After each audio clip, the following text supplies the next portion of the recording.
Hello, everyone. Today is Thursday, September 24th. As always, I'm your host for Collectibles and Coffee, Edward Gwynn. With me today, I have one of my good friends, known for quite some time. Knew him, I guess. I guess we'll get into it when we talk about it, but it's been quite some time. I actually don't quite remember when I first met you. Paul Feudo, formerly of MTG Deals. He's been on the MTG circuit a long time, fairly active social media personality. So I'll kind of let him get into the gist of things. We'll kind of talk about mostly Magic. We'll be talking about things that are largely present right now. Go over Zendikar Rising. The release date is tomorrow, so that's kind of at the forefront of people's minds. We'll kind of look at some pre-orders, prices, how the set has kind of changed with once we have new information. Obviously, product allocations was kind of a big deal there. A lot of cards have changed pretty dramatically once ideas of how they shape up in standard has gone out and how pre-order pricing is kind of shaped out. We'll go through that, as well as some future Magic products that will be coming out. My beverage of choice today, water, nothing too terribly interesting, but we'll get right in. Paul, what are you drinking? And then tell us a bit about yourself. Hi, I'm Paul Feudo. I am also drinking water. I guess we can be boring friends together. Um, I started working. Well, I guess I started in this industry as a backpacker in like 2012, 2013. I started working GPs for MTG Deals in the end of 2013, the start of 2014. Was a full-time buyer for about 2 years. Then became head of pricing for MTG Deals, primarily dealing with like arbitrage and Amazon. And then in 2017, I went back to basically buying for MTG Deals full time. And then the pandemic happened.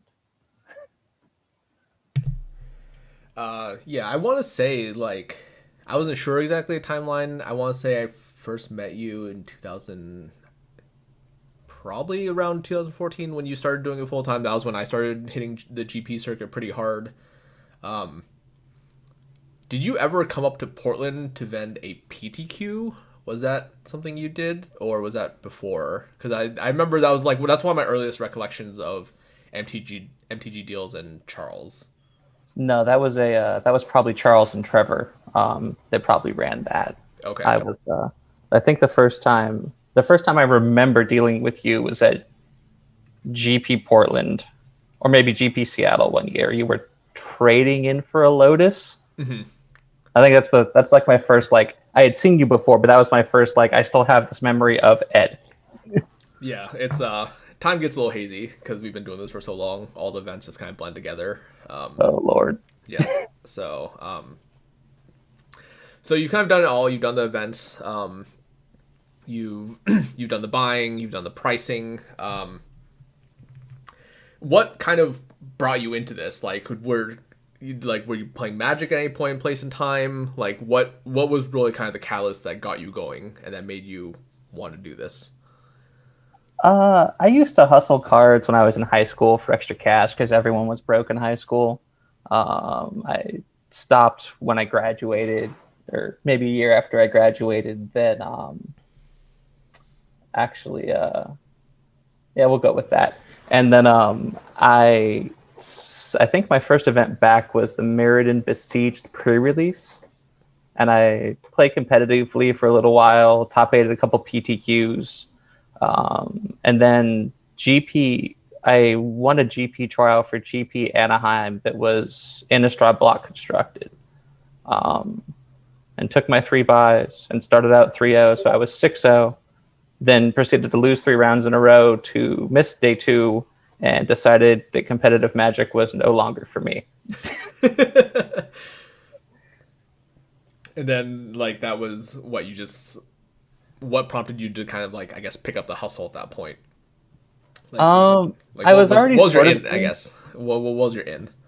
well, actually met Charles at that GP Anaheim, Okay. um, and I was just hustling my friends' cards between booths the on day two because I didn't have anything to do, and well, to be frank, I made a lot of money on Bonfire of the Damned. Sure, sure. And yeah, I was just hustling people's cards, and then got Charles's contact information, and we didn't do several deals. And then at some point, he hired me to.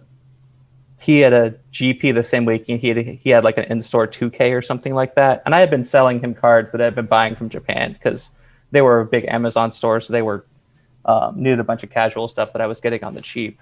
And so had pretty good contact with one of his buyers, and then he hired me to then or buy for him for an in-store tournament while his buy team was at a GP.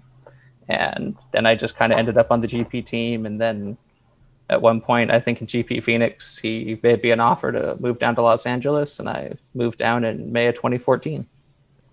Very cool. Very cool. That was quite some time ago. Events were pretty different back then. For some context, for people who may be newer to this, there was a point when Bonfire of the Damned was $60. I think. I think that's what it peaked at. It was something horrendous. Like high buy in the room was 50 was like the real number to actually get them from people. It was gross. Yeah, yeah. This was like really the hot card at the time. Like, granted, I think we've gone through, I want to say like two reprints at this point. The card's basically fallen off a cliff. This card is like sub $5 now or something. So Yeah, I yeah, wouldn't be surprised if it was like two. yeah. It really goes to show how times have changed. So on that note, like, what do you think some of the biggest changes to like the game, as it were, in terms of MTG finance, in terms of how um I guess like how vendors have really upped their game. I think that's like, to me, that's really the biggest change. A lot of like processes are in place. Everything seems to be much more efficient, mainly because knowledge is much more common to come by. It's hard to really have an edge in the industry, but to me, those are biggest changes. But to you, like, are these things you see as well, or are there any other like real big changes that you've seen since you've done this in the past 6 years? There's definitely some information. Like, Japan is much more not a secret anymore, like it was in the earlier part of last decade. Because it used to be like a secret, which is, in retrospect, is ridiculous because it's not like the same Japanese vendors weren't wandering around every GP buying cards from American vendors. Like, it shouldn't have been a secret. It just kind of was. People were being silly. But the biggest changes have to do with like actual global economics. Brazil's economy dying was a huge game changer, and the Canadian dollar dying because of oil prices get tanking, 5 years ago, was also a huge game changer. Mm-hmm. And changed a lot about how GPs worked, because it changed a lot about the types of vendors that could realistically come from different places. And it changed a lot of the foreign arbitrage outs. It changed a lot of everything. Like, face-to-face games was basically at every American GP, and were able to basically pay as well, if not better, than almost every American vendor, even if you were arbitraging to people like Japan, because they were functionally able to both sell at basically close to SCG in Canada and also selling on MKM at the same time.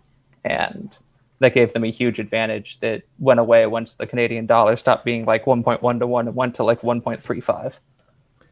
Yeah, I think like yesterday I did mention, like yesterday I kind of looked at like a case study. We kind of talked a bit about the bubble, and one of the things that I've slowly come to an understanding over time, and it's really starting to pick up now, is that it seems like having an understanding of what's going on in the real world, understanding global economies, understanding, even like not going into that much detail, but at least having a basic understanding of economics, of what's happening in the world, how these various crises or world events really changes the economy, ultimately does trickle down to how fundamentally like the game works, how vendors have to operate, how these different vendors coming in from different countries, because Magic has become so global and it's becoming much more homogenized over time, because information is it's much more open, it's much more shared, right? I think like these things, we do see certain things, because like one of the things you had mentioned, face to face, they're the largest vendor in Canada. They're based out of Montreal, Toronto. There was a point when you had mentioned where they were at every Canadian Grand Prix, and then just very abruptly they just didn't. right? And I think like that's largely attributed to their buying power is nowhere near as good, and just the way the exchange rate worked, things just became so much more expensive for them. Yeah, I mean the a lot of the Canadian internet, like the Canadian dollar internationally, was very much directly tied to oil prices because they basically could just undercut the United Arab Emirates, and then once oil, the price of a barrel of oil went from like 95 to like 40 in like 3 months. Uh, it was a catastrophe. Yeah, and I think yeah, that's a very good point. I did know about these things, and I guess I just didn't really like put it together. But now that like you say it explicitly that way, it's like, oh, that really makes sense. Because you can definitely see a very very sharp decline in the exchange rate for the strength of the Canadian dollar versus like USD or whatever, and that again, now that you mention it, as I do have that recollection. It does seem to really coincide with when face to face, really stopped showing up at events. So moving onward a little bit, and kind of in the same vein. So we're in the middle of a pandemic right now. Obviously, global event. Everyone is affected in some form, in some way. That's just kind of the reality situation. There's no real avoiding it. What do you see as the pandemic? What effect has it really had on the collectibles market from your perspective? Like, what have you seen? What trends have you seen? And where do you think we're really at right now?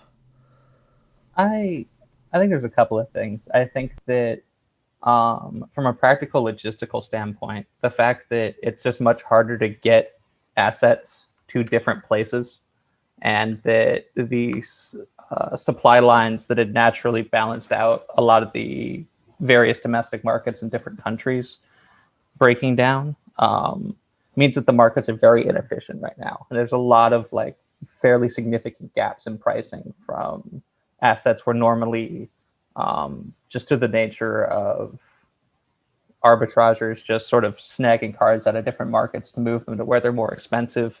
You would sort of see things like TCG player on a card sort of normalizing at like 10 to 15% below whatever the normal international buy list was that was outside of the United States. And that's just not what's happening right now. Like domestic US stores need cash flow, they need money. So they're pushing things towards the bottom, and international markets aren't seeing the type of supply that they generally would see. And because they're more further along and opening up during the pandemic than we are, they have significantly more demand than the domestic US does. And because of that, their prices are going kind of wild, honestly, on a lot of stuff, particularly competitive cards. Um, the other big thing is that we're seeing people who very clearly have not had their cash flow interrupted much by the pandemic, who are very clearly bored just buying stuff. You're seeing this in like mild luxury goods. You're seeing it in sneakers. You're seeing it in the copy artifact. You're seeing it in like weird alpha beta legends cards that are just going up, even though they're like essentially useless. Like no one's playing old school, or you can't be in a place with 30 people right now. Like, but acid rain's $130 or whatever for a beat one, and it's that number doesn't make any sense. But if people are buying it, then that's what the number is. Yeah, it's pretty interesting. It almost feels like we've kind of taken a step back in time, and it feels like we're very much operating the way Magic was probably like 10 years ago or more at this point, where stores are really starting to become more isolated. We still do have a market like TCG Player that everyone has access to, but like 10 years ago, right, there was no real the TCG Player like wasn't like hadn't really existed yet. I think it was still Brain Burst at that point. There were really only a few big vendors. This was like when Channel Fireball was just getting their start. Star City Games was really the go-to in terms of content, in terms of just having Magic very visible. And now it feels like a lot of stores are just going back to kind of existing in their own little bubble. We don't have international vendors coming back and forth anymore. So, like you had mentioned, a lot of inefficiencies are really starting to become apparent in the market. The fact that it is becoming, it is a trend that is visible across more than just Magic. To me, it seems very clear that this is not going to be something that's isolated. I do think that we'll be kind of seeing these kind of these like this pricing trend just be fairly consistent going forward. Is that something you think as well, or do you think at some point we'll see kind of a price equilibrium occur and things kind of stabilize and trend downwards as demand isn't quite there? Um, I think it depends. And it depends on real world economics. Like Bitcoin lost like almost 2 grand earlier this month, and it's rebounded a little bit and then come back down. Like it's at like 10.6 right now, and it was right at 12 at the beginning of the month. Um, and so like, if Bitcoin hits 15 or 20 or something like that, then no, none of these prices are ever going back down because people are going to need to spend that money somewhere. But if we end up in a situation where we're forced to shut down hard again in the next 3 to 4 months and there's not another stimulus that comes out, then we're going to see people who hadn't sold yet selling into the newer price, selling into the new market and these new inflated prices. And they're going to force them to come down just because people are going to have to sell their guys' cradles to pay rent, quite frankly. Um, that's not going to affect people whose revenue stream hasn't been messed with because of the pandemic, who I think are probably the people who are primarily buying these ridiculous old cards. And so in that sense, I don't think the market can sustain any type of downward trend on this stuff unless we see like an actual recession hit. And people in high-paying jobs actually losing their jobs because companies are folding, things like that. And if we do that, then it's all a disaster. But until that happens, a lot of these people who are spending this money aren't really going to have any impetus to sell out unless they're making money. And so we'll just see a significant population of these cards not available on the market, which will lead to higher prices being listed. And at some point when people just start paying the made up prices that are listed, that's just the new price. We've seen this a few times before, right? I think the most like recent real occurrence of this kind of like because usually Magic, not entirely different from like real world economics, right? We do see Magic go through a boom bust cycle where prices swell. Usually it swells very quickly. The last time we saw this was in 2018. This was kind of in the shadow of the cryptocurrency boom. This was like in the tail of when Bitcoin was 15K, 20K. And this was kind of the first real run on reserve list cards. It has retracted a little bit, right? I think in like Vegas in 2018, people were paying like what $800 Underground Sea or something, $700 Underground Sea. You were Yeah, I there. think You were the one doing that, so uh, that was a long weekend. Yeah, I think we opened at like 800 on C and like 7 on Volk. It was something just truly horrendous. And even now, prices, even the arbitrage prices are probably down a solid 20-25% from that high.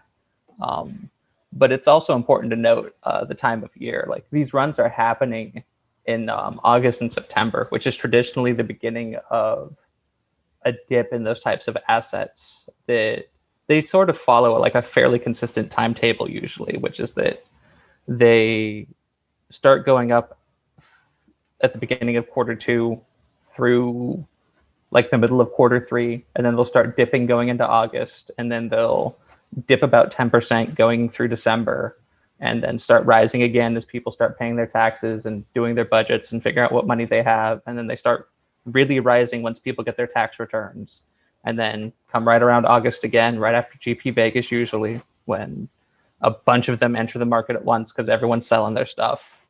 Then the market dips back down again. And that's usually what happens. But seeing a run in September going into October is not standard and not usual. And it means that drawing comparisons from other historical situations like this isn't necessarily the same. I mean, obviously it can't be because we're in a pandemic, but also on a calendar wise, this is not the way these things usually happen. Yeah, I think it is like I think there's just so much uncertainty right now. I think that's kind of a big factor, right? People don't really know what right? Like it's hard to say what's going to happen in like 6 weeks, right? Because that's going to be election day for US, right? And that's probably going to have another probably going to have another change in the economy, right? We're going to have to see how the election plays out. Who is elected is ultimately going to be a big factor, right? Politics aside, right? We're going to see kind of I assume we're going to see some sort of shift in the economy. It always happens.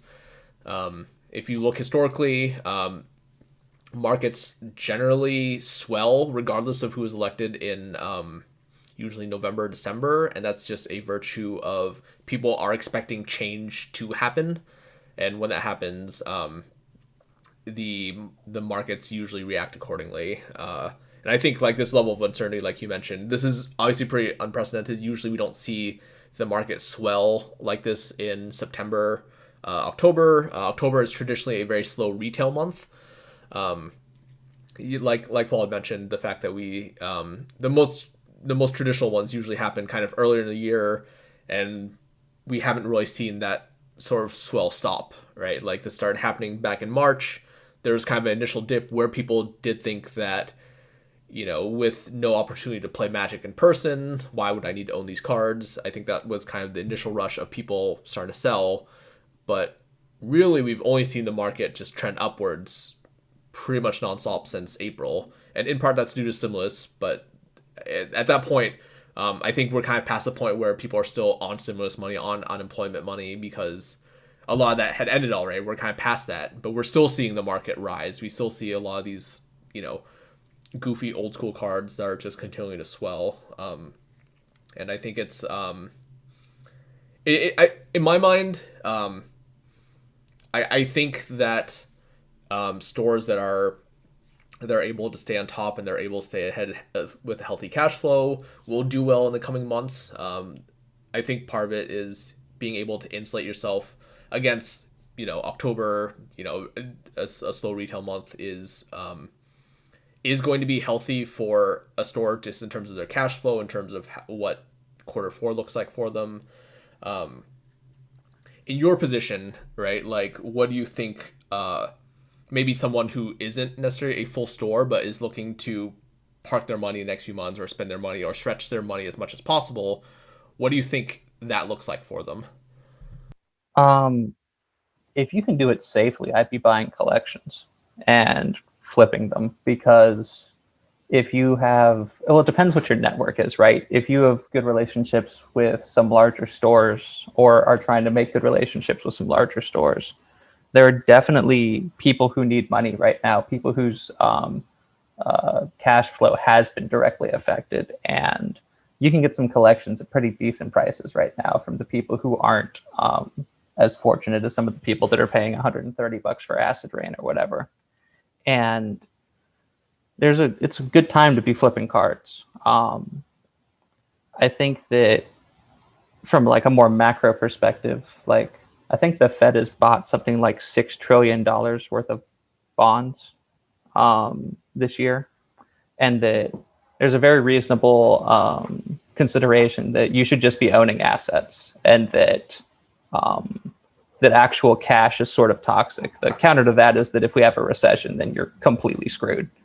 Um, but I think that owning assets is good. I think that dual lands were underpriced. They're not underpriced anymore. I think that this is a time for opportunistic purchasing. I think that naming a particular card or set of cards is sort of doing someone a disservice because people, whether they be stores or people with collections, are going to be needing cash. There's just going to be opportunities if you have money to buy stuff and flip it.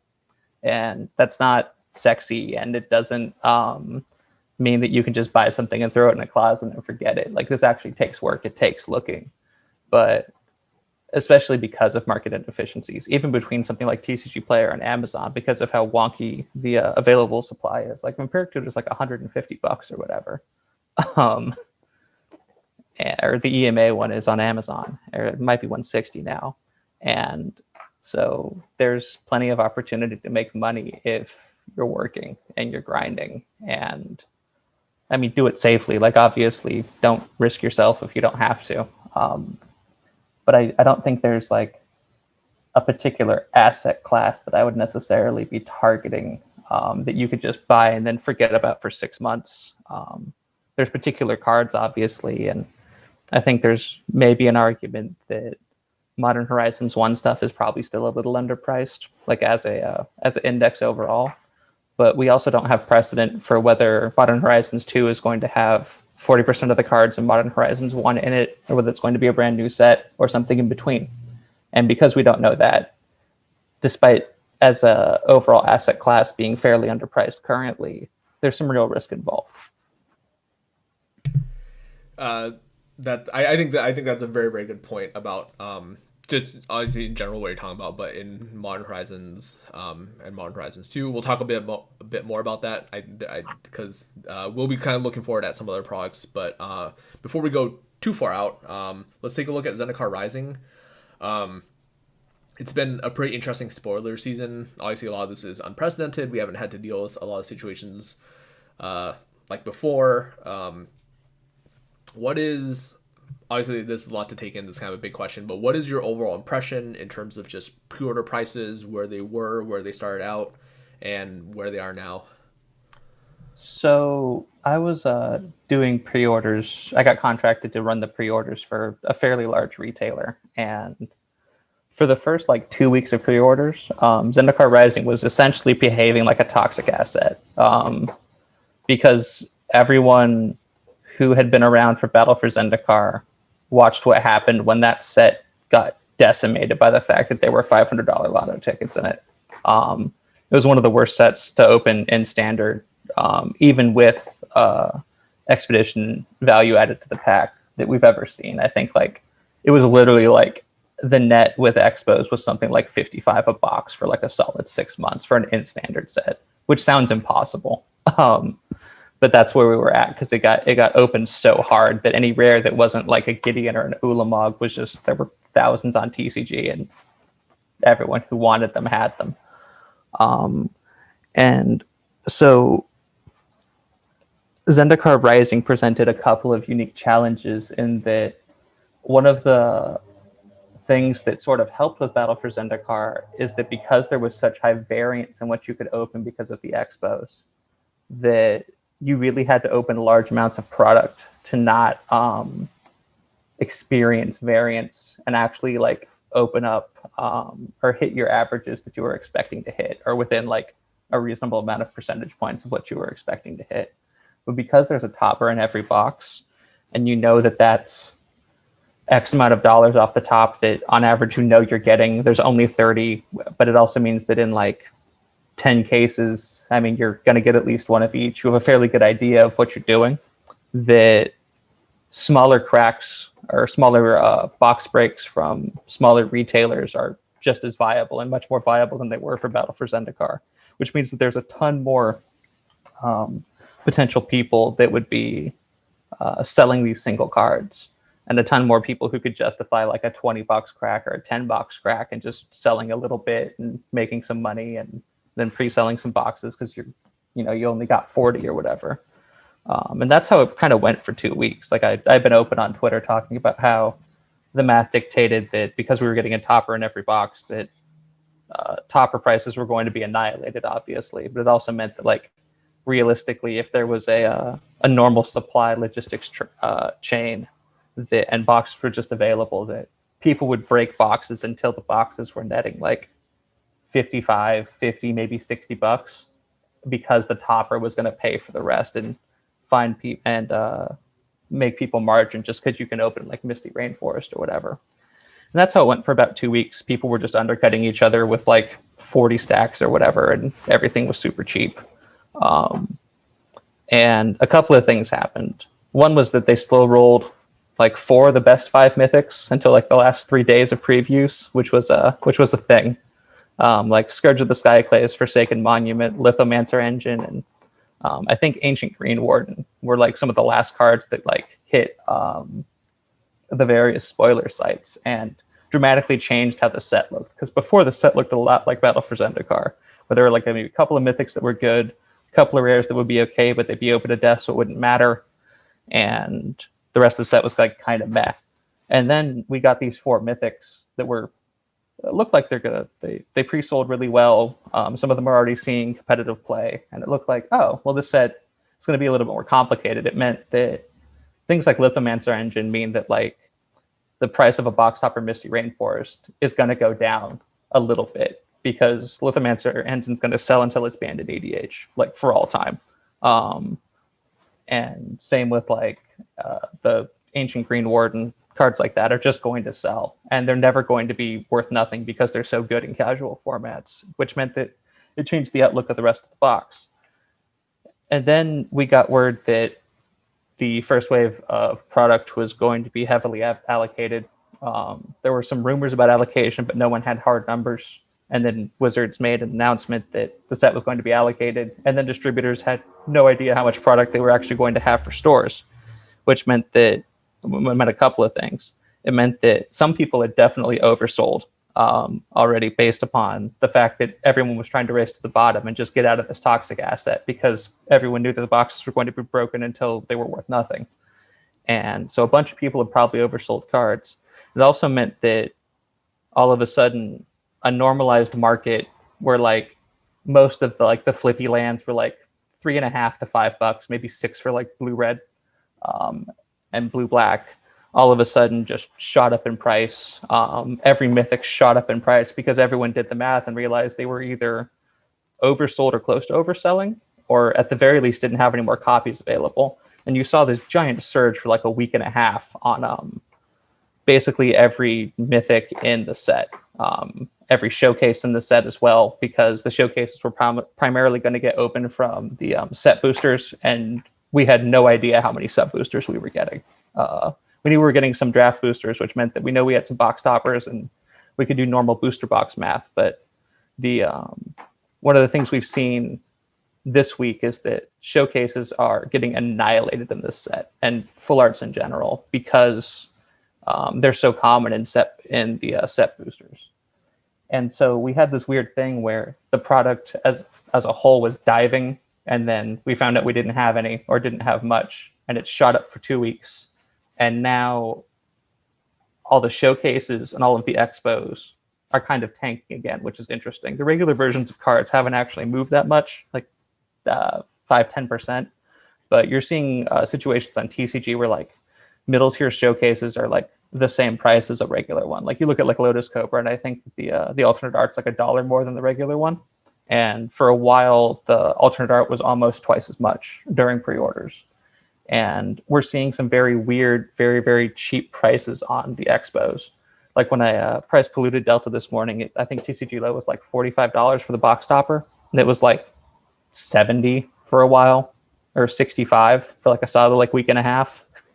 And that's going to be, if Wizards gets their supply chain figured out, there's going to be some pretty interesting opportunities this winter to buy into some of these cards really, really cheap. Like I think the Horizon Canopy topper is like $20, and it's still a Horizon Canopy. Like it doesn't stop being Horizon Canopy just because it's a box topper.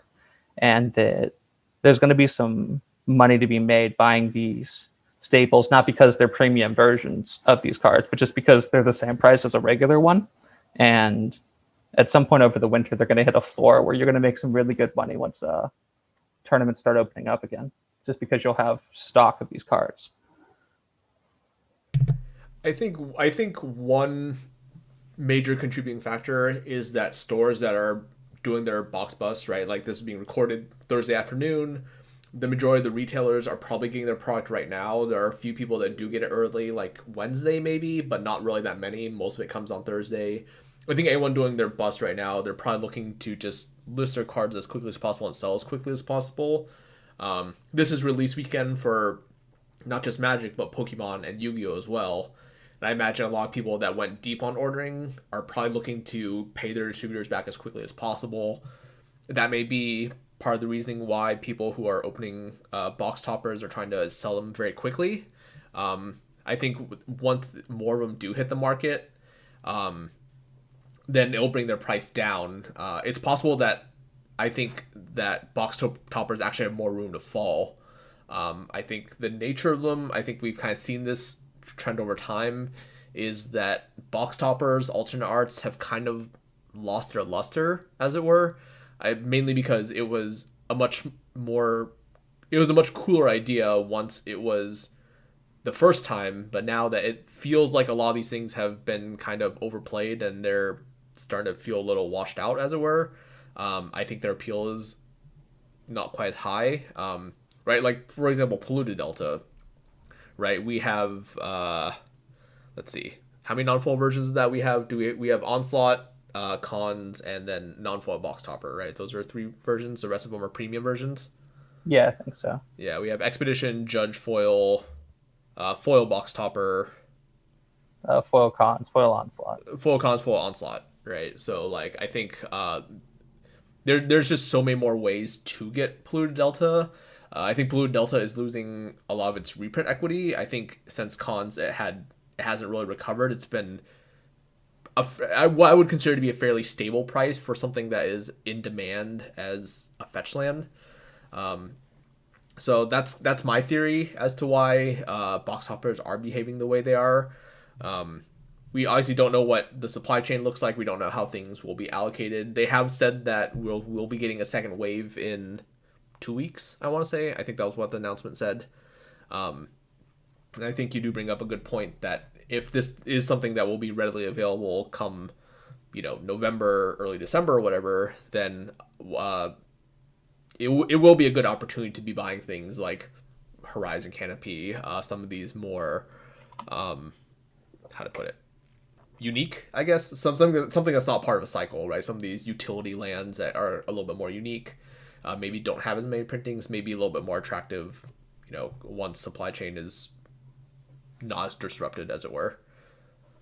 Yeah, I think that the 3 that really stand out to me are Ancient Tomb, Wasteland, and Cavernous Souls. I think that Cavernous Souls, if it doesn't get hit in one of the 2 products coming out in Q1 next year, is going to be an unmitigated disaster, because the entire next year is all tribal products, and it's the tribal land.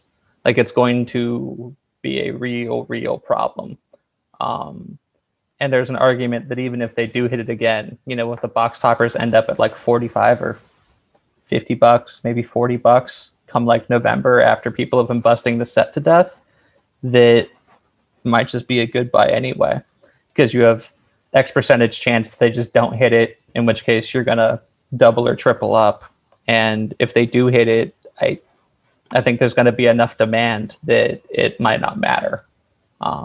Similarly, Wasteland is fairly ubiquitous and still played in EDH. I know it's like people know about it because of Legacy, but it similarly, like, the card was approaching like $30-$35, and now like the toppers in the mid 30s right now, and might hit mid to high 20s, and that also feels like a complete free roll. Ancient Tomb's in a similar position. It's like high 30s right now, but like UMA was $48 to $50 before it got announced, before the topper got announced. And if you can get in at like 30, which feels weird to say now, but I mean, maybe high 20s, that doesn't seem unreasonable in December if there's actually boxes available to be broken. Yeah, I think that's a completely reasonable take. While you were kind of talking there, I did do a very quick browse. I looked at Cavern of Souls, looked at Ancient Tomb. It's actually, with the way prices are trending, the non-foil variants on those. I didn't look at Wasteland, because trying to search for Wasteland and TCG player is a complete nightmare. You get 10 million cards that show up in your search listing. But Cavern of Souls, Ancient Tomb, the non-foil box topper is actually the cheapest version. It's basically on par with the cheapest non-foil version you can find for both those cards. Avacyn Restored, Cavern of Souls, slightly cheaper. The art seems to be far less popular than the Modern Masters art, but we're basically looking at like $65-ish for the non-foil at this time. And Ancient Tomb is almost the exact same price as the as Ultimate Masters version. the spread on the Tempest Ancient Tomb is a little bit big because there's a lot of played ones. Also, a lot of played ones. The nicer ones probably in the same price range, but the fact that these box toppers are as cheap as they are, and the fact that they'll likely be falling with more supply is pretty interesting to me. And I do think that you do bring up very good points that these are probably good ones to target, especially because if people are faced with the choice of do they want a normal one or do they actually want box topper, I think it's pretty close. Historically, from what I've seen, my experience at events at selling things online, usually if there's any sort of premium involved, any substantial premium, people usually just want the cheapest version, especially for more competitive cards. But now we're looking at the premium version basically being the same, and I think that may be a good opportunity to come in, because if it does get cheaper, well, I certainly don't see like Ancient Tomb going down in price. That's not something, or an Ultimate Masters Ancient Tomb going down in price. So realistically, there would be upward pressure for the box topper to probably stabilize at the same price as a regular Ancient Tomb. Yeah, and at some point you're still just buying. You're buying what the card says, right? Like this isn't something where like you're buying like a BFC Expo where it's foil and fancy and 3 to 15 times the price of a regular one or whatever. Like you're just buying the card because of the asset name, and I think that it's very possible that we'll see like a temporary floor hit on these cards within like the next like week, maybe 2 weeks, as like the second half of wave one comes in and gets busted and broken into the format. And then we'll probably see like a slow uptick as people are buying these cards for the decks they make for Commander Legends. And then once that uptick finishes, we'll see like another downward trend going through like January. And at that point, I guess we'll have to see what the world looks like. Very fair. Let's move onward. I think that's there's a lot more words that could be said about Zendikar Rising, but there's a few more topics I do want to cover. A few more products that are coming out. Commander Legends. What is your take on that? Obviously, I think we're a little bit more than a month away. I think it's coming out mid-November or so at this point, so probably like closer to 2 months. What is your take on Commander Legends and that product? I am way more interested in like the 100 and I think like 90 or maybe it's 165 cards that aren't new than I am in the new cards. Um, I just want to know what the reprints are in that set. Like, obviously, there's going to be things that are thematic or that break some old card from Prophecy or something stupid, so that this bulk rare is $20, and that type of stuff doesn't really interest me. What I want to know is what are the reprints in that set, and how are they reprinted? What rarity they were printed at? Do they have another premium version? Things like that. And that's honestly the most important thing I think about that set, because what's probably going to happen is, especially because like the natural supply chain for online markets has been disrupted for a while, is there just isn't supply on a bunch of stuff. So like if a rare from Prophecy, Mirage, it doesn't really matter what old set suddenly is in demand, well, they're just all going to go, and eventually people are going to find them for their bulk and list at some made up number, and that number is going to stick because there aren't any. But you can't really predict that type of thing. If you see the spoiler first and you're able to buy them on TCG Player or on Star City or whatever, and people honor your order, that's great, make your money.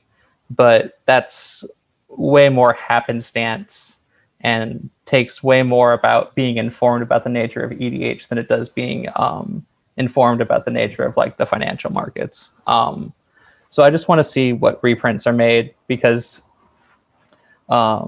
just like the Zendikar set, retailers are going to be very pressured to bust this set and to sell bricks, and to sell bricks cheap because they want the money back so they can buy stuff to sell for Christmas and to sell for Black Friday and things like that.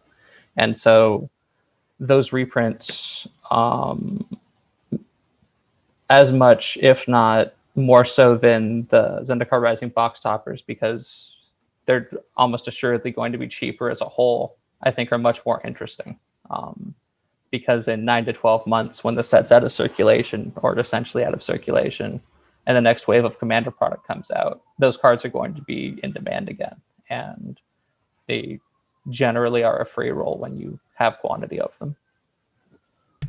So, kind of in the same vein, on the topic of Commander, where do you stand on Commander Collection, the green set that's coming out? I think it's within like probably like a 2 or 3 week window. They're coming out pretty close together at the same time.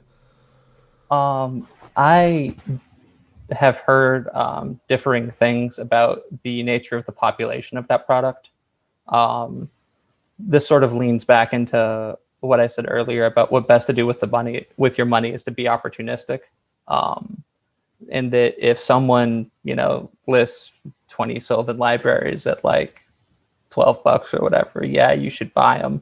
But I mean, I don't necessarily think that that's something that we can rely on happening consistently, if at all.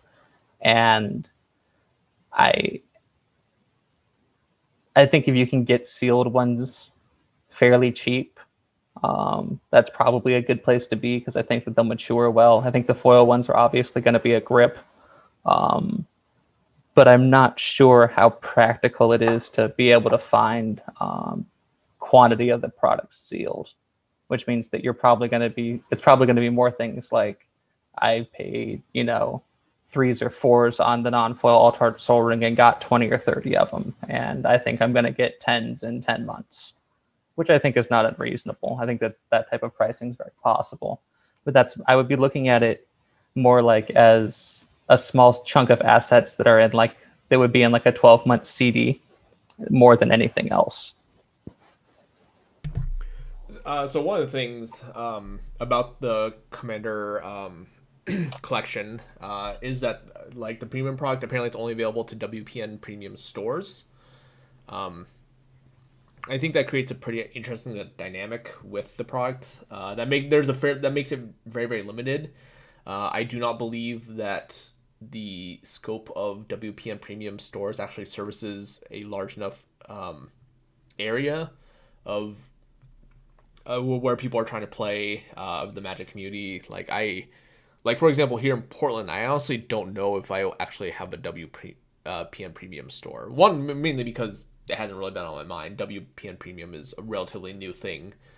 Um, but I think like that. I think that huge gap, right? A lot of these places that don't have access to WPN Premium stores, it's really going to push people to start shopping online, and that's going to create more pressure on these stores that do have them because they have to have this product available, obviously in store for people that do just want to walk in and buy it. But now there's pressure online that these if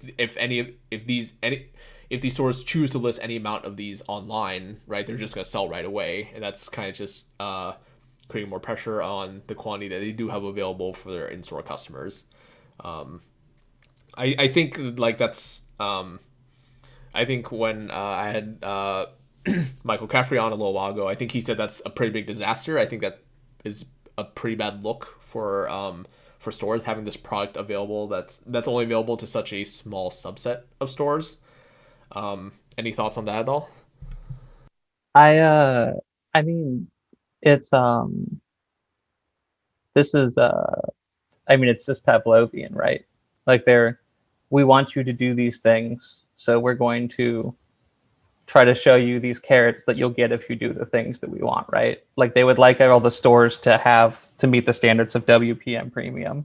Obviously, that's not practical from a business side for everybody. And tables, like certain tables and chairs, are expensive. That stuff costs money. I get why people would not necessarily be willing to do so, but if they can create a product that incentivizes businesses that they do business with to do what they want them to do while also making them money by doing this, I mean, they're just going to keep doing it. Like, there's no reason for them not to. And I think that we are probably, I mean, not probably, we're almost assuredly in the middle of a overall shrinkage in like LGS population, at least in the U.S. And that I think that that's going to continue to happen. I don't think that this product's going to make or break um, people's business. I don't think it's anything like that, but I think that it's more of a part of a larger trend of haves and have-nots within the industry, and that at some point a lot of these smaller stores are going to realize that the margins aren't that great and that paying retail overhead sucks, especially retail lease overhead.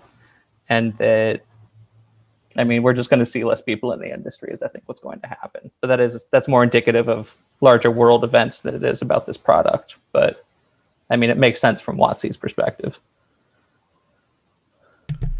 So looking ahead a bit further, right? Like we're looking at products that are mid-November to December now. Earlier this month, with the spoiler of kind of with the beginning of spoiler season for Zendikar Rising, they did kind of showcase some product that's going to be released next year as well. They kind of gave us that timeline on that. We are kind of running out of time here, so we can be somewhat quick about this. We don't need to go into big details about each one. Time Spiral Mastered. That was one of the more interesting ones. This is, for anyone who didn't see the announcement, Time Spiral Mastered, I believe they said that there will be some number of cards in each pack. It's a draft experience, as these master sets are. It's a reprint set, so nothing new. Their gimmick, their selling point in this is that it's a throwback to Time Spiral, and that there will be cards that have the old frame, pre-modern card face on it. What is your take on this set? I had a friend who brought up a fairly hilarious idea of what if I just put Force of Will in it? um, but overall, I think it really depends on the product layout. I think it's an interesting idea. I think the cards will sell. I think that this is just another product that you're trying to fit any type of holds or speculations or things that you're forecasting growth on that you need to duck. And I I'm going to be very interested in buying cards from this set as a whole once we know what's in it. So one of the things that they did showcase was Chalice of the Void, Mirrodin art, old card face with the brown artifact border. Mm-hmm. So like let's use that example. So what do you think the price trajectory for Chalice looks like in the next, probably from now up until it releases, and then what does Chalice of the Void look like afterwards? Do we know the pack price of this product? I do not believe we do. It is a Masters product, so I would probably put it on par with your 24 pack box. It is made for drafting, so probably looking at like $10 to $12 per pack. Um, That's my speculation, right? Like that would be in line with sure, what we sure. look at for Masters products. I don't actually know for sure. I don't have the information. It's just what I would speculate.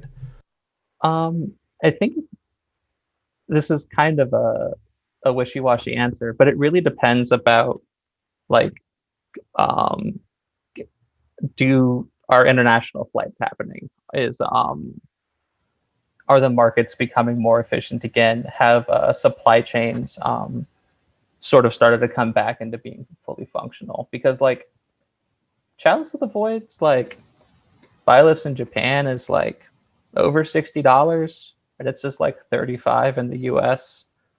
So I mean, like, if Chalice of the Void is still 35 in the US, then it might go to 25. But if Chalice of the Void is like 45 or 50, like it's supposed to be, given like market efficiency and like balancing out like real supply demand curves, then yeah, it's going to get annihilated.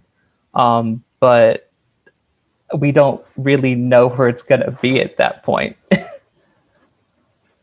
Yeah, obviously, like this is like pretty far out. I think the graphic shows that the product is going to be released sometime in quarter 2, right? That's not very. That doesn't Maybe at really the give end us of like. quarter 1, yeah, it's something like that. Yeah, yeah. So like that's obviously right. Best case scenario, we're looking at something that's 6 months out, right? Realistically, we're probably looking at something that's going to be mid spring next year, which is who knows what the world is going to look like at that point. But I think it is interesting to think about. I do believe that this was kind of a experiment. I remember, I think it was Gavin Verhey that had tweeted out, "What cards would you like to see exist in the old border?" I think that was like kind of the premise of, or what commons or uncommons or something. I think that was kind of the premise of this tweet, and I think clearly this is the that was like the brainstorming part, and I think this is kind of their final product.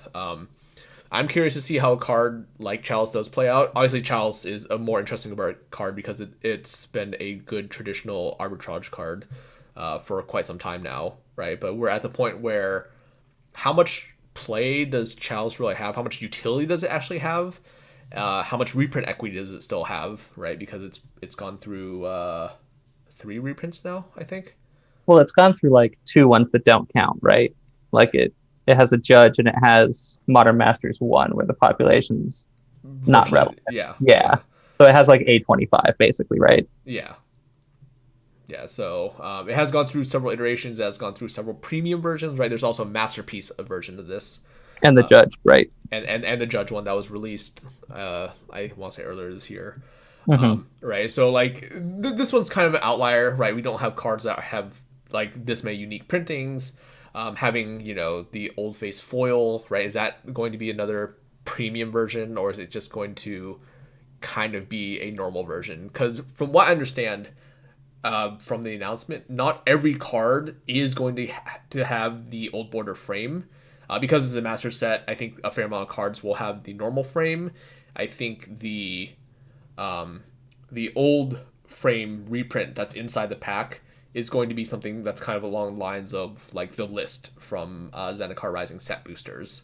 So I think there's like Chalice of Void, again, kind of interesting one. A better example is probably Path, like what this does to Path and what like premium Path versions look like. But I think that does remain to be seen. Obviously, this is entirely speculation, right? We're looking at something that's probably 7 months out at this point. So last I thing think foreign languages on this set might be interesting though. true, because some Yeah. of these cards probably like very very small supply, Hmm. right? Like Japanese Chalice from Meriden has a very very large premium Right. because of how hard it is to find that card, and Japanese foils I think are like probably pushing $1,000 or something. Yeah, I mean they don't exist. Yeah, they don't exist at all. They do exist. They certainly won't be clean. And the people Hmm. that have them are probably vintage shops players that have had them since like 2002 or something. So Right. or whatever vintage existed. I think since 2004. Last product to kind of touch on. I think this is something that we can kind of expand as well. Modern Horizons. We did talk. Modern Horizons 2 rather is the product that they announced for I think quarter 4. We did kind of touch on Modern Horizons 1, right? What does this look like? Because Modern Horizons 1 was a new set, right? That's cards that they want to introduce into the modern space without being in standard, right? So, but what does Modern Horizons 2 look like, right? Like, are we going to see like a real Ren and 6 reprint? Or is it going to be, some other obnoxiously busted 2-mana planeswalker? Hopefully they don't make that mistake again, right? Because Modern Horizons really did shake up the face of Modern at the time, right? Like a lot of cards have seen a fairly substantial amount of play in some capacity or another. A lot of the cards are actually quite expensive. I think even though Ren 6 has gone down quite a bit from its high, and and we have seen like a few bannings that have involved them.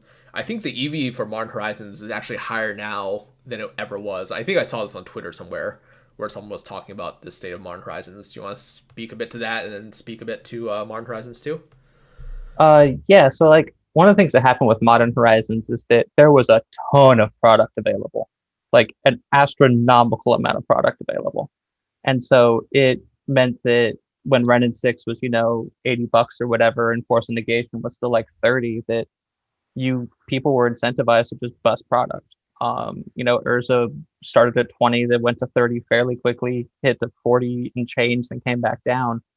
But what we're starting to see now is that all of those really, really good casual mythics that they laced into that set are starting to mature now. Things like Unbound, the Expel enchantment that's not technically not a Hydra enchantment that I can never remember the name of. Unbound Um, Flourishing. yeah, Unbound Flourishing, Sarah, Morophon, the Sliver.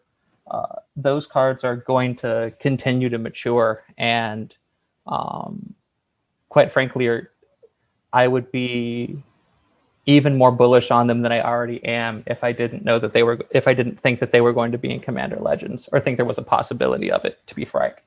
Um, but once we know the Commander Legends print list, I think that a lot of those casual cards aren't really at risk of being in Modern Horizons 2. And I think that overall, like Modern Horizons as an index is fairly underpriced considering how good the cards are.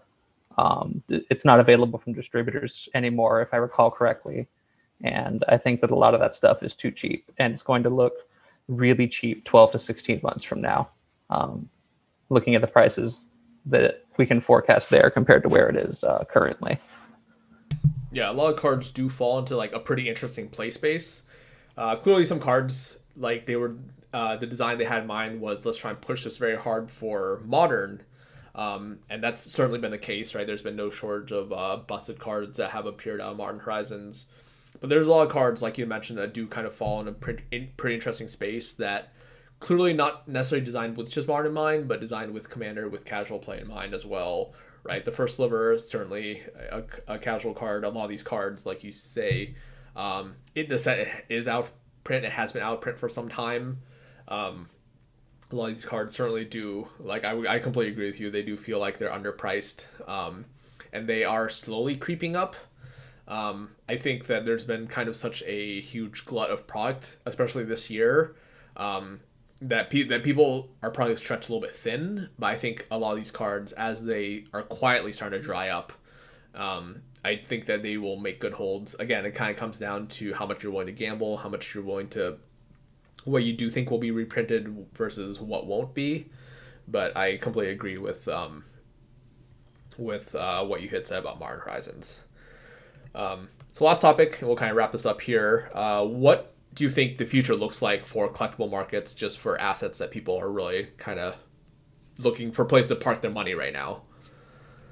I think that if you can afford to, I think that being opportunistic in your purchasing, but owning assets is better than having cash right now. Like I don't think you should go into debt necessarily. That's not advising that, considering that we could also potentially have a recession.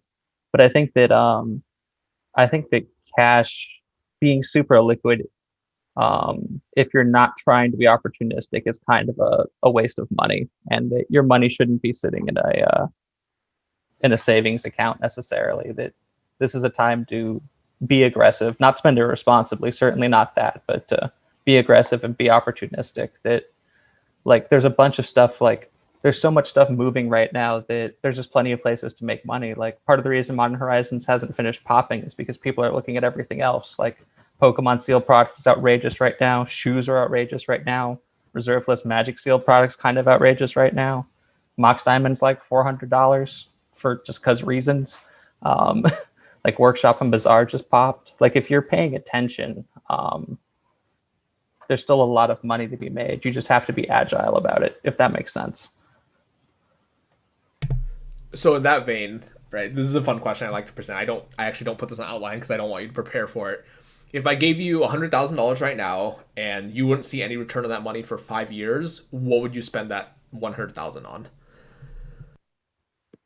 It doesn't necessarily have to be just Magic specifically, just in general. Where would you put that 100,000?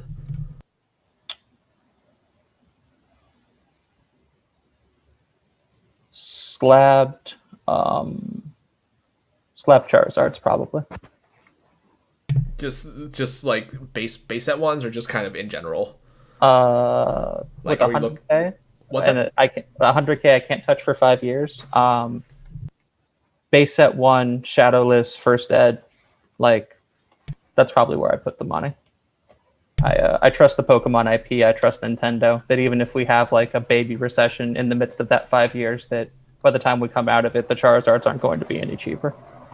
So 100,000 probably buys you like a pretty nice one at this point. I mean, who knows, because the prices on those cards have gone so expensive. But you're looking at Right. like probably like one single pretty nice one, probably like a 9, maybe.